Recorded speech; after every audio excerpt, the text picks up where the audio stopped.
அனைவருக்கும் வணக்கம். இந்த வீடியோ பதிவில் கோல்டோட 4H டைம் ஃப்ரேமில் நம்ம ட்ரெண்டை அனலைஸ் பண்ண போகிறோம். மார்க்கெட் தான் முடிஞ்சிருச்சு, இதில் என்ன பார்க்குறதுக்கு என்ன இருக்குதுன்னு கேட்டிங்கன்னா, அடுத்த ஆண்டு புது ஆண்டில் நமக்கு எங்கேருந்து என்ன மாதிரி ரியாக்ஷன் நம்ம எதிர்பார்க்கலாம், இதில் ஏதாவது ரேஞ்ச் இருக்குதா, இல்லை ரீடெஸ்ட்டாக நம்ம என்ட்ரி போகலாமா அப்படின்றத பார்க்க போகிறோம். அது மட்டும் இல்லாமல் இந்த ஆண்டுடைய கடைசி பதிவாக இது இருக்கும். ஃபஸ்ட்டு இதில் 1-2 மார்க்கெட் அனலைஸ் பண்ண போகிறோம். ஃபஸ்ட்டு கோல்டு நம்ம ஆரம்பிக்கலான்றதுக்காக தான் நம்ம கோல்டு எடுத்து வச்சுருக்கிறோம். ஓகேங்களா? இப்போ கோல்டோட 4 டைம் ஃப்ரேம்லேருந்து பார்க்க போகிறோம். இதில் ஃபஸ்ட்டு மார்க்கெட் நல்ல புல்லிஷில் இருந்திருக்குது. அதில் இங்கே ஒரு பிரேக் ஆஃப் ஸ்ட்ரக்சர் ட்ரை பண்ணி அது ரிஜெக்ஷன் ஆகிருக்குது. பட் அந்த ரிஜெக்ஷனை நமக்கு ரீடெஸ்ட்டாக இருக்கும் பொழுது அந்த ஹையை ஃபுல் பாடி கேண்டிலில் க்ளோஸ் வச்சதால் அந்த இடம் பிஓஎஸ் ஆகிடுச்சு. ஓகேங்களா? அப்போது இங்கே என்ன நடந்திருக்கு அப்படின்னா, ஒரு பேஸ் ரேலி கேண்டில் ஃபார்ம் ஆயிடுச்சு. அப்போது இந்த கேண்டிலை நம்ம பேஸ் கேண்டிலாக நம்ம கண்டிப்பாக யூஸ் பண்ணிக்கலாம். அப்போது இந்த இடத்துல நமக்கு இந்த ரீடெஸ்ட் ஆன இந்த மூமெண்ட் இங்கே மெதுவாக இப்போ ஹையில் இருக்கிற இந்த மூமெண்ட் ரீடெஸ்ட் ஆகி மெதுவாக வரும்பொழுது இந்த டிமாண்டுக்கு ரியாக்ஷன் பண்ணுமா, இல்லை இந்த பிட்வீனில் இருக்கக்கூடிய ஃபேர் வேல்யூ கேப்புக்கு ரியாக்ஷன் ஆகுமா அப்படின்னு கேட்டிங்க அப்படின்னா, இந்த ஃபேர் வேல்யூ கேப் வேலிடு கிடையாது. ஏன்னா இது ஃபேர் வேல்யூ கேப்புக்கு என்ட்ரி கிடையாது. ஆனால் இருந்த போதும் இந்த டிமாண்டுக்கு வராமல் இந்த ஃபேர் வேல்யூ கேப்புக்கு ரியாக்ஷன் ஆகிறதுக்கான வாய்ப்பு இருக்குது. என்ன காரணம் அப்படின்னா, இந்த பின்னாடி இருக்கக்கூடிய இந்த ரிஜெக்ஷன் இருக்கு இல்லையா, இது ரெசிஸ்டன்ஸாக ஆக்ட் ஆகிரும். இந்த பிஓஎஸ் ஒரு ரெசிஸ்டன்ஸாக ஆக்ட் ஆகும். அப்போது இந்த இடத்துல இது ஃபேர் வேல்யூ கேப் என்ட்ரி இல்லைன்னா கூடவே இதில் ஸ்டில் ஒரு ஃபேர் வேல்யூ கேப் இருக்குது. இங்கே ஒரு கேப் இருக்குங்கிறது உண்மை. ஓகேங்களா? அப்போது என்ன நடக்கும் அப்படின்னா, இந்த கேப்பும் இந்த ரெசிஸ்டன்ஸ் லெவலும் சேர்ந்து இங்கே ஒரு ப்ரெஷர் ஜாஸ்தி ஆகும். ஸோ இந்த டிமாண்டுக்கு வெயிட் பண்ணுறவங்களுக்கு டிமாண்டில் என்ட்ரி கிடைக்காம இந்த மைனராக உள்ளே இருக்கக்கூடிய இந்த ஃபேர் வேல்யூ கேப்பும் இந்த ரெசிஸ்டன்ஸ் சேர்ந்து இங்கே ரீடெஸ்ட்டாக வரக்கூடிய இந்த மொமெண்ட்டை மேலே புஷ் பண்ணுறதுக்கான வாய்ப்பு இருக்குது. அப்போது இப்போ நமக்கு ரேஞ்சு இருக்கான்னு கேட்டிங்க அப்படின்னா கண்டிப்பாக இருக்குது. Swing low, swing high. இப்போதைக்கு மேலே ரேஞ்சு அடுத்த ஒரு ரேஞ்சு நமக்கு ஓப்பன் ஆகலை. ஏன்னா இங்கே ஒரு எக்ஸ் இருக்குது, இங்கே பிரேக் அவுட் பண்ணலை. அப்புறம் இங்கே பிரேக் அவுட் பண்ணிவிட்டு மேலே போயிருந்துச்சுன்னா நமக்கு இங்கேருந்து ரேஞ்ச் போகிற மாதிரி இருக்கும். அப்புறம் இந்த ஒரு ரிஜெக்ஷன் இருக்கும். இங்கேயுமே மார்க்கெட் பிரேக் அவுட் பண்ணிவிட்டு மேலே போகலை. இங்கேயும் பார்த்திங்கன்னா இங்கேயும் ஒரு ஸ்வீப் தான் விட்டுட்டு மார்க்கெட் நின்றுக்கிட்டு இருக்குது. ஸோ அடுத்து மேலேயும் பிரேக் அவுட் பண்ணலை. பிரேக் அவுட் பண்ணியிருந்தால் ரேஞ்சு மாறதுக்கான வாய்ப்பு இருக்குது. மேலேயும் பிரேக் அவுட் பண்ணலை. இப்போதைக்கு அங்கங்கே ஸ்வீப் பண்ணி அரைச்சிட்டு நின்றுட்டுருக்குது. பட் இந்த மாதிரி ஒரு மூமெண்ட் இருக்கிறதுனால தான் ஸ்டில் இந்த ரெசிஸ்டன்ஸ் இங்கே இருக்கிற ஹைட்டில் இருக்கக்கூடிய இந்த மூமெண்ட் ஸ்டில் வேலிடாக இருக்குது. பட் இங்கே கீழே ஒரு க்ளோஸ் வச்சு மேலே வச்சிருச்சுன்னா நமக்கு ரேஞ்சே மாறிடும். இந்த பிஓஎஸோ இந்த டிமாண்டோ நமக்கு வேலை செய்யாது. ஸோ இப்போ நம்ம தாராளமாக இங்கே நம்ம வெயிட் பண்ணலாம். இங்கேருந்து மார்க்கெட் மெதுவாக கீழே வருது என்றால் நம்ம இந்த 2 இடத்துக்குமே வெயிட் பண்ணலாம். இந்த ஒரு நிமிஷம் இப்படி போகிறதையும் நம்ம வெயிட் பண்ணலாம். அப்படி இல்லைன்னா இங்கே இதை உடச்சிட்டு உள்ளே வந்தால் கூட தாராளமாக இந்த டிமாண்டுக்கு நம்ம வெயிட் பண்ணலாம்.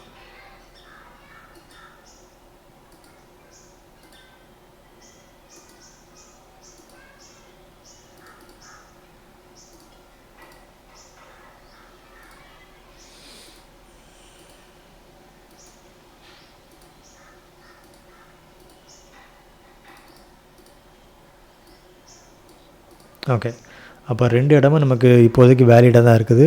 பட் இங்கே நீங்கள் கணிக்கிறது கொஞ்சம் லோவர் டைம் ஃப்ரேமில் 15 மினிட்ஸில் டேரக்ட் என்ட்ரி போகலாம்.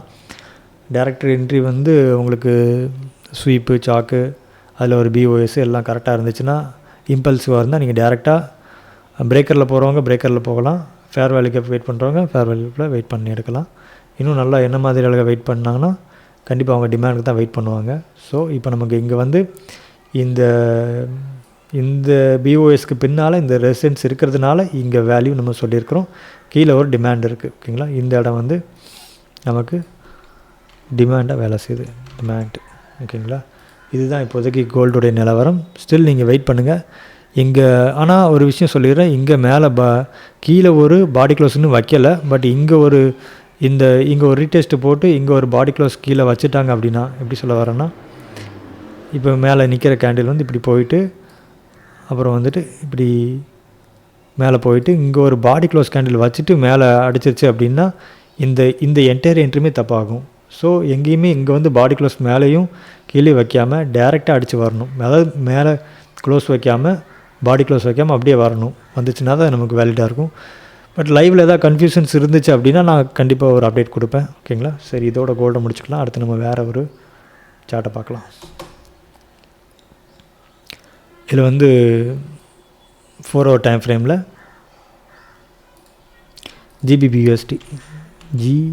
GBPUSD 4HTMF. ஓகேங்களா? அப்போ இப்போ இதில் நம்ம ஏதாவது என்ட்ரி போகலாமா அப்படி சொல்லி பார்த்தோம் அப்படின்னா,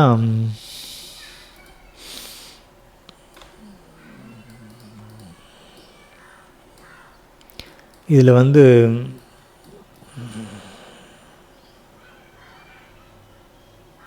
ரேஞ்சு கொஞ்சம் குழப்புற மாதிரி தான் இருக்குது. எங்கேயுமே வந்து ஒரு கிளியரான ஒரு மூவ் தெரியல. இதை நம்ம வந்து ஆனால் ஓவரால் ட்ரெண்டு வந்து புல்லிஷில் தான் இருக்குது. ஸோ இங்கே மேலேயும் பிரேக் அவுட் கொடுக்கல, இங்கே ஒரு பிரேக் அவுட் கொடுக்கல, ஸ்வீப் பண்ணிட்டு தான் கீழே வந்திருக்குது. ஸோ இதை வந்து சேஞ்ச் ஆஃப் கேரக்டர் எடுக்க முடியாது. அப்போ வந்து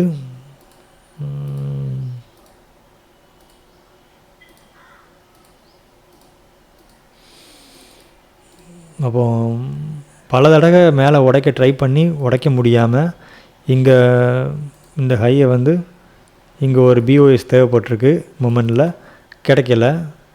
அதுக்கப்புறம் என்ன நடந்திருக்கு அப்படின்னா, இங்கே ஒரு BOS வச்சுருக்குது. வச்சதுனால அங்கேருந்து மார்க்கெட் வந்துட்டு கீழே எக்ஸ் கொடுக்காமல் மேலே போயிட்டு ஸ்டில் வேலிடாக தான் கீழே வந்திருக்குது. ஸோ இங்கே நமக்கு ரேஞ்ச் இருக்குது. அப்போ இந்த ரேஞ்சில் இருந்து நம்ம வந்து ப்ரீமியம் வெர்சஸ் டிஸ்கவுண்ட் போட்டோம் அப்படின்னா மார்க்கெட் வந்து கரெக்ஷன் கொடுத்து கீழே வந்திருக்குது. எங்கே என்ட்ரின்னா இங்கே நமக்கு வந்து எந்த ஒரு ஃபேர் வேல்யூ கேப்பும் கிடையாது. அதுக்கப்புறம் இங்கே வேறு என்ன இருக்குது, இதை வந்து ரெசிஸ்டன்ஸ் லெவலும் இங்கே தான் இருக்குது.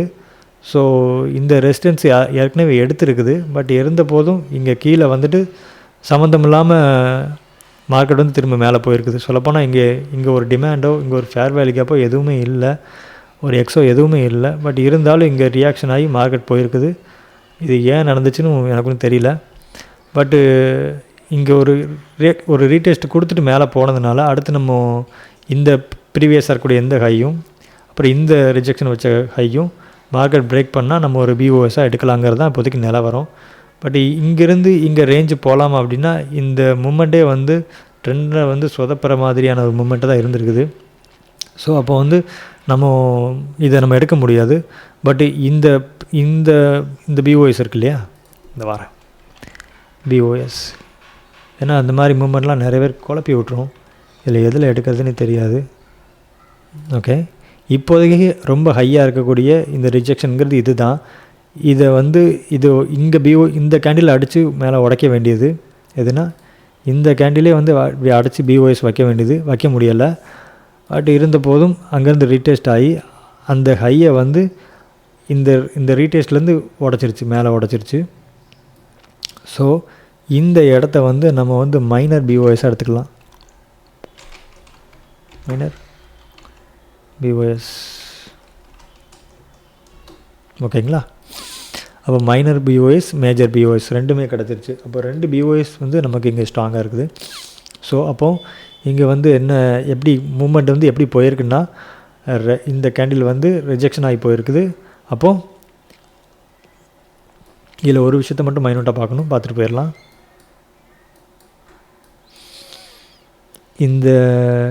இந்த ரிஜெக்ஷனை வந்து இது ஸ்வீப் பண்ணியிருக்குது.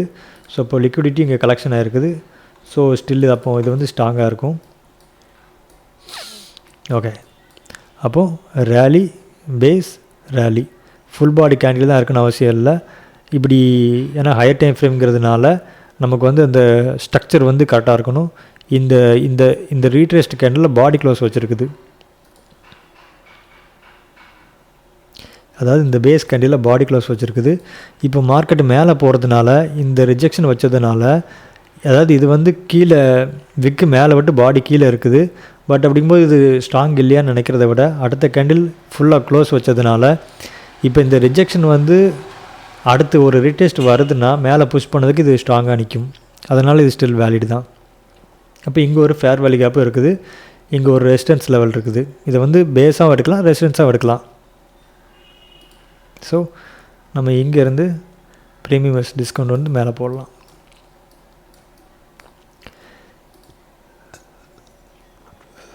இன்னொன்று ஏன் இந்த நம்ம ரேஞ்ச் எடுக்கிறோம், மேலேயும் வந்து ஏன் எடுக்கிறோம் அப்படின்னா, கீழே வந்து எந்த ஒரு எக்ஸ் ஃபார்மும் வந்து க்ரியேட் ஆகலை.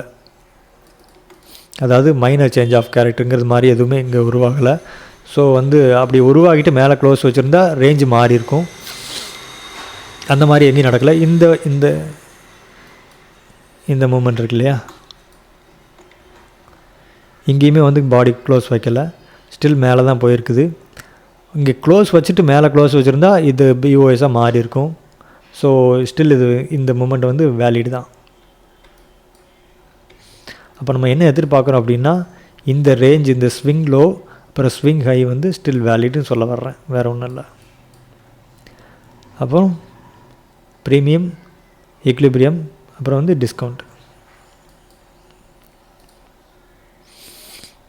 அப்போ இங்கே இந்த இந்த இந்த ஒரு ஃபேர் வேல்யூ கேப் இருக்கு இல்லையா,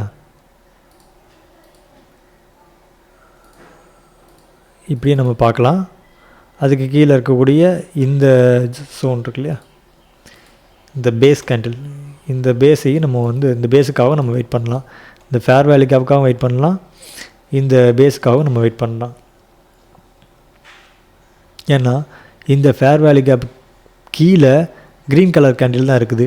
க்ரீன் கலர் கேண்டில் இருக்கும்போது ஸ்டில் இது வந்து வேலிடாக இருக்கும். இதே இந்த ஃபேர் வேல்யூ கேப்பு நான் போட்டுடுறேன் சொல்கிறத விட, இந்த ஃபேர் வேல்யூ கேப் கீழே இந்த கேண்டில் வந்து ரெட் கலர் கேண்டிலாக இருந்தால் இந்த ஃபேர் வேல்யூ கேப் வந்து ஸ்ட்ராங்காக இருந்திருக்காது. மேபி இங்கே ஒரு ரெசிஸ்டன்ஸும் சேர்ந்து இருந்துச்சுன்னா இது வேல்யூவாக இருந்திருக்கும். பட் இங்கே வந்து ஃபேர் வேல்யூ கேப் கீழே ஒரு க்ரீன் கலர் கேண்டில் இருக்கிறதுனால இந்த ஃபேர் வேல்யூ கேப் வந்து ஸ்டில் வேலிட் தான். ஸோ நீங்கள் வந்து வெயிட் பண்ணுறீங்க அப்படின்னா இந்த இந்த ரேலி பேஸ் ரேலி இதுக்கு வெயிட் பண்ணுறதை விட இந்த ஃபேர் வேல்யூ கேப்புக்கு வெயிட் பண்ணுறது ரொம்பவே நல்லது. அப்போது மார்க்கெட் மேலேருந்து கீழே வருது அப்படின்னா இதுக்கு ரியாக்ஷன் ஆகி இங்கே போகும்போது நம்ம 15 மினிட்ஸ் டைம் ஃப்ரேமில் கன்ஃபார்ம் பண்ணோன்னா நம்ம இதில் பிரேக்கர்லேயோ இல்லை ஃபேர் வேல்யூ கேப்லேயோ 15 மினிட்ஸில் கிடைக்கக்கூடிய அந்த ரேஞ்சில் நம்ம வந்து டேரெக்டாக நம்ம என்ட்ரி போனோம் அப்படின்னா நமக்கு வந்து நல்லாயிருக்கும்.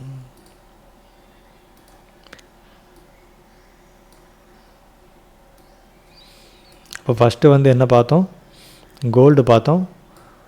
இப்போ வந்து நம்ம ஜிபிபிஎஸ்டியில் 4H டைம் ஃப்ரேமில் நம்ம வந்து ஸ்விங் லோ ஸ்விங் ஹையில் ப்ரீமியம் வெர்சஸ் டிஸ்கவுண்ட் போட்டு ஃபேர் வேல்யூ கேப் என்ட்ரிக்காக நம்ம அனலைஸ் பண்ணியிருக்கிறோம். ஓகேங்களா, சரி, ஓகே. அடுத்து வந்து என்ன பார்க்கலாம் அப்படின்னா, இது யூரோ நியூசிலாண்டு, இதில் ஒன்றும் ரேஞ்ச் இல்லை, அதனால் ஒன்றும் ட்ராயிங் போடலை. அடுத்து வந்துட்டு ஜிபிபி ஜேபிஒய். ஜிபிபி ஜேபிஒயுமே வந்து பார்த்திங்கன்னா நான் பிஃபோராகவே போட்டு வச்சுருக்கிறேன். இந்த ஃபேர் வேல்யூ கேப் வேலிடான்னு கேட்டிங்கன்னா ரொம்ப ரொம்ப வேலிடு, ஸ்ட்ராங்கான வேலிடு தான். என்ன காரணம் அப்படின்னா, இங்கேயும் பார்த்திங்கன்னா ரேலி பேஸ் ரேலி நடந்திருக்குது. ஒரு பெரிய வந்து ஒரு ஃபேர் வேல்யூ கேப் இருக்குது. இந்த ஃபேர் வேல்யூ கேப் கீழே வந்து பார்த்திங்கன்னா இந்த ஃபேர் வேல்யூ கேப் கீழே பார்த்திங்க அப்படின்னா ஒரு க்ரீன் கலர் கேண்டில் தான் இருக்கிறதுனால ஸோ இது வேலிடு தான். ஆனால் இந்த உங்களுக்கு இன்னொரு குழப்பம் என்ன ஆகும் அப்படின்னா, இதில் தான் மெயினான ட்விஸ்ட்டுங்க இருக்குது பாருங்கள். இந்த ஃபேர் வேல்யூ கேப்புக்கு வெயிட் பண்ண வேண்டான்னு இந்த கேண்டில் சொல்லிட்டு போயிருக்குது. இப்படி இந்த பாருங்களேன், இதை நான் எடுத்து விட்டு கொஞ்சம் கீழே தள்ளி வைக்கிறேன். ஃபேர் வேல்யூ கேப் முடிஞ்சது வந்து மேலே இங்கே முடிஞ்சிருக்குது, இந்த கேண்டிலில் முடிஞ்சிருக்குது. நல்லா ஜூம் பண்ணி காட்டுறேன். இந்த கேண்டிலோட ஃபேர் வேல்யூ கேப் வந்து ஸ்டார்ட் ஆகிருக்குது. ஆனால் அடுத்த கேண்டில் வந்து ஓப்பன் ஆகி விக்கு விட்டு இந்த கேண்டிலை வந்து ஃபேர் வேல்யூ கேப்புக்கு ரியாக்ஷன் கொடுத்துருக்குது. ஒன்ஸ் ரியாக்ஷன் கொடுத்தாலே எதுவுமே டச் பண்ணாமல் மேலே போயிட்டு இன்டியூஸ்மெண்ட் ஆகி உள்ளே வந்துச்சுன்னா தான் அது வேலிடே தவிர க்ரீன் கலர் கேண்டிலாக இருந்தாலும் இந்த ஃபேர் வேல்யூ கேப்பை டிஸ்டர்ப் பண்ணதுனால இந்த ஃபேர் வேல்யூ கேப்பை வந்து வேலிட்னு சொல்ல முடியாது. ஓகேங்களா? ஸோ இப்போ என்ன பண்ணுறது, இதில் என்ட்ரி எப்படி போகிறது அப்படின்னு சொல்லி கேட்டிங்க அப்படின்னா, நீங்கள் ஒரே ஒரு இடத்துக்கு தான் வெயிட் பண்ணி ஆகணும். இந்த என்ட்ரியை பொறுத்த மட்டிலும் இதை எடுத்து விட்டுடலாம் ஃபேர் வேல்யூ கேப்பை.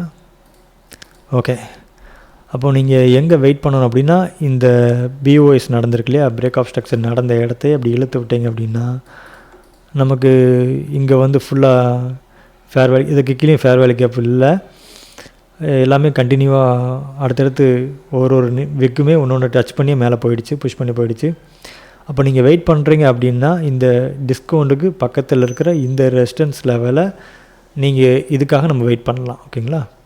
இப்போ மேலே உங்களுக்கு ஏதாவது அப்படின்னா இங்கே எக்ஸ் ஒன்று ஃபார்ம் ஆகிருக்குது, பட் இந்த எக்ஸ் ஃபார்ம் ஆகி இருந்தாலும் இந்த எக்ஸ் ஃபார்ம் ஆன இந்த ஹையை வந்து மார்க்கெட் உடைக்கலை. ஸோ வந்து ஸ்டில் இந்த ஹை வந்து வேலிடு தான்.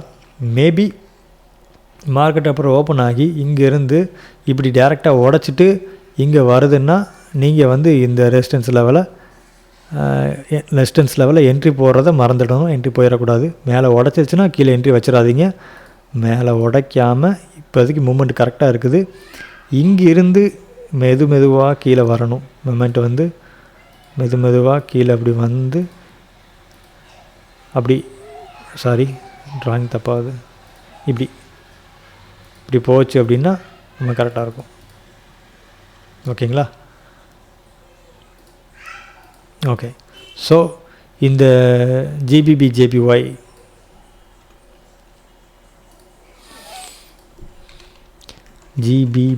ஜேபிஒய் 4HTMFல 4H டைம் ஃப்ரேமில் நீங்கள் இந்த ரெசிஸ்டன்ஸ் லெவலுக்காக என்ட்ரி வெயிட் பண்ணலாம்.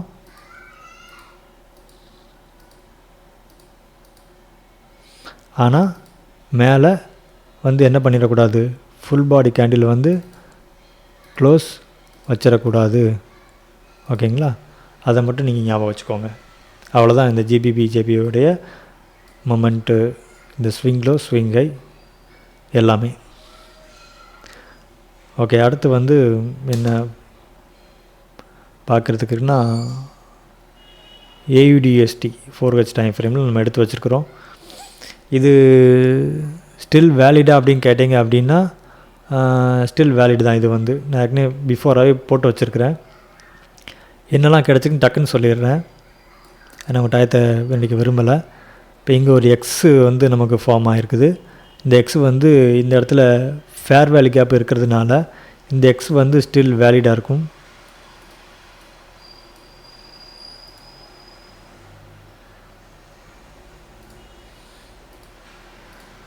ஓகே, அதாவது டிஸ்கவுண்ட்டுக்குள்ளே ஒரு ஃபேர் வேல்யூ கேப் இருக்குது. பிஃபோராக வந்து ஒரு ஸ்ட்ராங்கான ஒரு என்ன சொல்கிறது, இது வந்து ஒரு மைனர் பிஓஎஸ் அப்படின்னு சொல்லலாம் இந்த இடத்துல.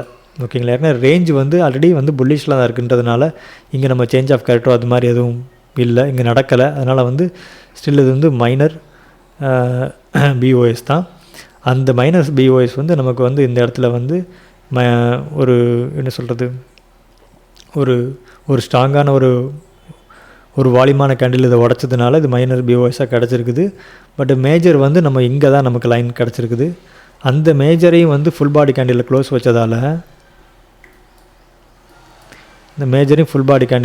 வச்சதால் இந்த ரேஞ்சு வந்து இந்த ஸ்விங் லோவும் ஸ்விங் ஹையும் ஸ்டில் வேலிட் தான்.